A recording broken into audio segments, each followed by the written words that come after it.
కేంద్ర వార్షిక బడ్జెట్ తమను నిరాశపరిచిందన్నారు కరీంనగర్ జిల్లాకు చెందిన విద్యావేత్తలు. మధ్యతరగతి ప్రజలను కేంద్రం పట్టించుకోలేదన్నారు. కేవలం ఏపీ, బీహార్ రాష్ట్రాలకే ప్రాధాన్యతనిచ్చిందని ఆరోపించారు. కరీంనగర్కు కేంద్రం నిధులు ఇస్తోందని తాము ఆశించామని, కానీ కరీంనగర్కు కాదు అసలు తెలంగాణకే ₹1 కూడా కేటాయించలేదన్నారు. తెలంగాణపై కేంద్రం వివక్ష చూపిస్తోందన్నారు. రాష్ట్ర ఎంపీలు పార్టీలకు అతీతంగా రాష్ట్ర అభివృద్ధి కోసం కేంద్రంతో ఫైట్ చేయాలని కోరారు. ఆర్థిక సంవత్సరానికి సంబంధించిన బడ్జెట్ 32 లక్షల కోట్ల అంచనా ఆదాయ వ్యయంతో ప్రవేశపెట్టడం జరిగింది. తీరా చూసుకుంటే ఇది ఇప్పటికీ కూడా మధ్యతరగతికి నిరాశనే కలిగింది. ముఖ్యంగా రాష్ట్రాల పరంగా చూసుకుంటే నా కరీంనగర్ జిల్లాకు ఏమన్నా వస్తుందో అని నేను ఆశగా చూడడం జరిగింది. కనీసం కరీంనగర్ జిల్లాకు కాదు కదా, తెలంగాణ రాష్ట్రానికి సంబంధించి కూడా ఎలాంటిది నిధులు రాలేదు అనేది నాకు చాలా బాధాకరం అనిపించింది. ముఖ్యంగా కేంద్ర బడ్జెట్కి సంబంధించి ఓవరాల్గా చూసుకుంటే దేశీయ ఉత్పత్తులు ఎగుమతి దిగుమతికి సంబంధించి ఒక మంచి నిర్ణయం చేసుకోవడం జరిగింది. విద్యా రుణాలకు సంబంధించి, బంగారం వెండికి సంబంధించి కస్టమ్స్ రుణాలు కూడా దాని మీద తగ్గించడం జరిగింది. ఈ స్లాబ్స్ రుణాలు ఏదైతే ఆదాయపుకు సంబంధించి ఏదైతే ఉన్నదో ఆ స్లాబ్ రేట్స్ అట్లానే ఉంచి అది పెంచడం లేదు కాబట్టి పరిమితి అదొక్కటి కూడా చాలా బాగుంది. కానీ మనం చూసుకుంటే ఎవరైనా కూడా ఎవరి ప్రాంతానికి సంబంధించి వాళ్ళు, ఎవరి రాష్ట్రానికి సంబంధించి వాళ్ళు చూసుకోవడం జరుగుతుంది. అంటే బీహార్కు ఆంధ్రప్రదేశ్ పైదనే ఈసారి ఈ బడ్జెట్లో ఎక్కువ దృష్టి పెట్టడం జరిగింది. మనకు ముఖ్యంగా మన పరంగా చూసుకుంటే మన తెలంగాణ రాష్ట్రానికి ఏమాత్రం నిధులు కేటాయించకపోవడం చాలా బాధాకరం. ఈ కేంద్ర బడ్జెట్ అనేది మాకైతే నిరాశనే కలిగించింది, మా రాష్ట్ర పరంగా, ముఖ్యంగా మా కరీంనగర్ పరంగా. అసలు చెప్పాలంటే అది నిరాశగానే ఉంది కేంద్ర బడ్జెట్.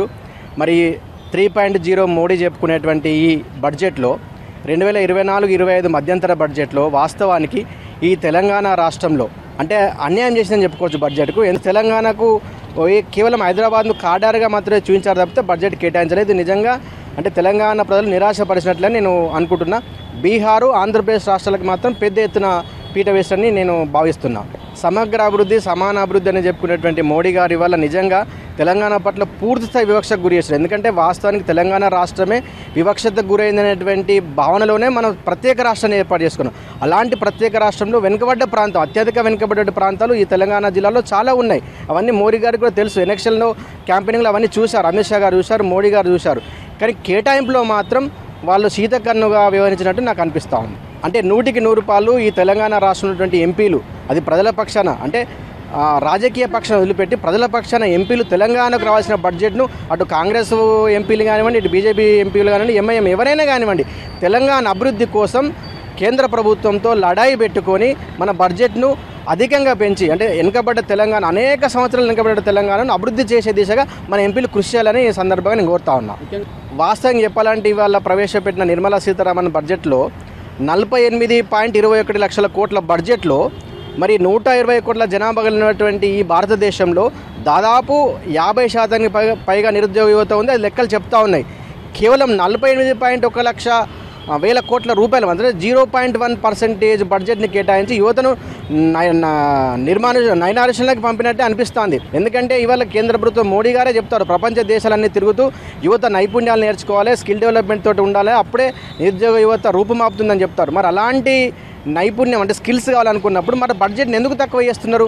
ముఖ్యంగా వేతన జీవులకు సంబంధించినటువంటి పన్ను రేట్లలో స్లాబులు మార్చడం అనేటువంటిది వేతన జీవులకు ఒక ఊరటన కలిగించేటువంటి అంశం అయినప్పటికీ విభజన సమస్యల పరంగా 2 రాష్ట్రాలకు సమస్యలు ఉన్నట్టుగా ఆంధ్రప్రదేశ్కు కేటాయించినటువంటి నిధుల పరంగా తెలంగాణ లోపల ముఖ్యంగా రైల్వే లైన్లకు సంబంధించి, ఇతరత్ర అభివృద్ధికి సంబంధించినటువంటి రహదారుల యొక్క సమస్యకు, ఇతరత్ర అన్ని సమస్యలకు నిధులు పరంగా చూస్తే ఆంధ్రప్రదేశ్కు కేటాయించినట్టుగా తెలంగాణకు కొద్దిగా అన్యాయం జరిగినట్టుగా మనకు కనిపిస్తూ ఉన్నది.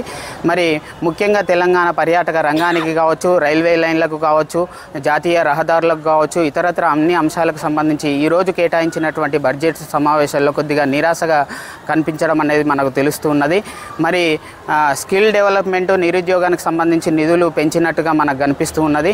కానీ మొత్తంగా చూసినట్టయితే మాత్రము తెలంగాణకు నిధులు అనేటువంటిది ఈ బడ్జెట్ లోపల మొండి చేయి చూపించినట్టుగా మనకి సమావేశాల్లో ఏర్పాటు అంటే పర్యాటక రంగానికి కావచ్చు, ఇతరత్ర అన్ని అంశాలకు కూడాను కొన్ని శాఖలకు నిధులకు మొండి చేయి తెలంగాణకు కనిపించినట్టుగా ఏర్పడుతూ ఉన్నది.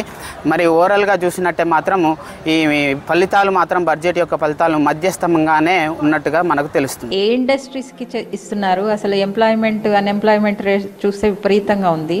తర్వాత కొన్ని రాష్ట్రాల పట్ల వివక్ష వివక్షత చాలా చూపిస్తున్నట్టుంది. అంటే ఈ మొత్తము మనము బడ్జెట్ కనుక చూసుకుంటే రాష్ట్రాల నుంచి తీసుకోవడం సరిగ్గానే ఉంటుంది, కానీ ఇచ్చేటప్పుడు మాత్రం వాళ్ళు సపోర్ట్ చేసే రాష్ట్రాలకి, వాళ్ళు పరిపాలించే రాష్ట్రాలకి, అంటే వాళ్ళు ఇన్ ద సెన్స్ ఎవరైతే కేంద్ర ప్రభుత్వంలో ఉంటారో అది ఒక వివక్ష చాలా కనపడుతుంది.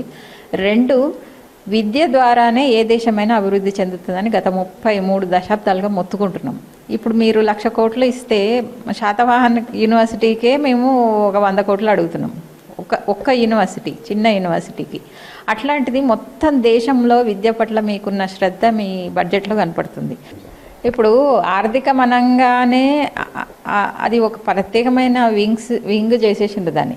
ఆర్థికమనంటే ఎవరో ఏసీ రూమ్లో కూర్చొని పాలసీలు డిజైన్ చేస్తారు తప్పితే, నువ్వు రాష్ట్రాల నుంచి తీసుకొని రాష్ట్రాల అవసరాలు ఏంటి, ఏ సామాజిక తరగతులు, ఏ వెనుకబడిన తరగతులు, ఆదివాసీలకు ఏం కావాలనే దాన్ని లేదు. విద్య, వైద్యం, ఉద్యోగం, రైట్? ఈ విద్య, వైద్యం, ఉద్యోగం గురించి నాకైతే కనపడతలేవు వాళ్ళు. విద్య లేదు, విద్య ప్రైవేటీకరణ చేసేసినారు, వైద్యం ప్రైవేటీకరణ చేసేసినారు, తర్వాత ప్రైవేటు సంస్థలకి మీరు రాయితీలు ఇస్తున్నారు. ముఖ్యంగా వ్యాపార వర్గాలకు, పారిశ్రామికవేత్తలకు, ఉద్యోగస్తులకు వెసులు కలిగే విధంగా ఆదాయ పన్ను శాఖ స్లాబుల లోపల మార్పులను కూడా స్వాగతిస్తున్నాం. 3 లక్షల వరకు నిల్ ట్యాక్స్ గా, అదేవిధంగా 3 లక్షల నుంచి 7 లక్షల వరకు 5% గా, గోల్డ్ అండ్ సిల్వర్ కస్టమ్స్ డ్యూటీని గతంలో ఉన్న 10% నుంచి 6%కు తగ్గించిండ్రు.